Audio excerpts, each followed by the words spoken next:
A wave of violence in Turkey has now seen riot police clash with protesters for a fourth day running. Security forces used tear gas and water cannons as protesters responded with stones and homemade barricades. Activists also tried to break through police lines and attack the Prime Minister's office.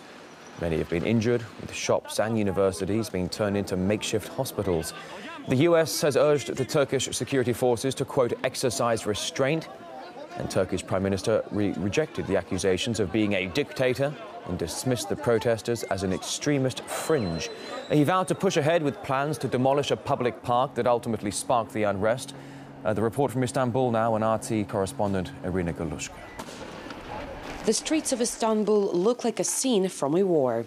Burned cars, makeshift barricades, broken shop windows.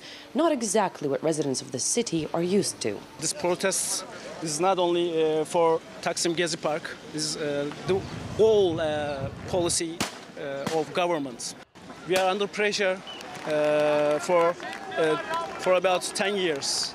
The current chaos is the aftermath of the protests that gripped not just Istanbul, but some other cities and towns across Turkey. Prime Minister Recep Tayyip Erdoğan's policy on Syria, the increasing Islamization of the country, and a major crackdown on the media. These are just few of the problems Turks have with their government. Many feel it doesn't serve the people, but rather works against them. My daughter was beaten because of what she was wearing, because her attackers were affiliated with the government. The police stood by and did nothing. All the cars from the television, they move from here. I said, why you move? They got direction from the police.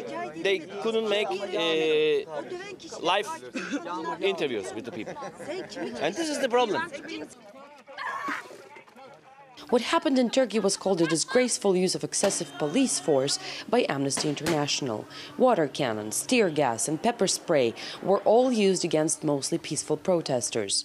Once the police retreated, however, the crowds turned their anger against the TV trucks of the state media, accusing stations of failing to broadcast the reality of Taksim Square. Hundreds of people wounded and talk of several deaths. This is the human toll of the clashes. On the street, politics is the hottest topic of conversation. Even an attempt to record an interview turns into a heated debate. This is a very strong experience for me, and I can explain.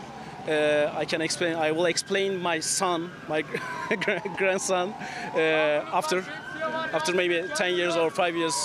It began as a quiet, simple sit-in beside the Gezi Park. People were trying to save some trees in the middle of the city, but now they're saying they're trying to save Turkey from Erdoğan and his government.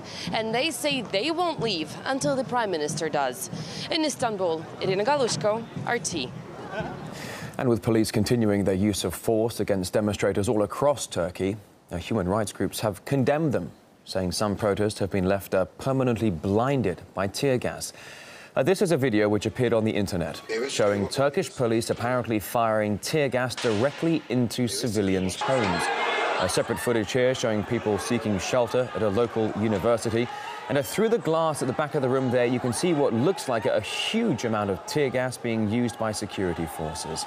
Sinan Tolun, a former journalist at the Economic Press Agency, says the current turmoil is a response to Erdoğan's failed policies, both domestic and foreign.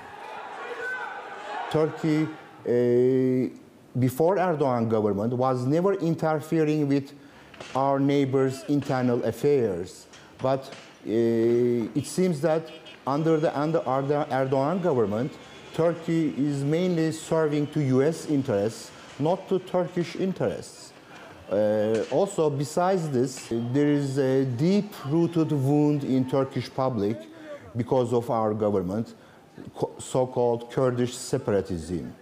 And this Kurdish separatism especially accelerated by the great Middle East initiative of United States and Israel policies. If Erdoğan government does not correct its policies, or if there is no an early election in Turkey, these incidents and these protests may repeat itself several times in Turkey, and I think Erdoğan government should watch out.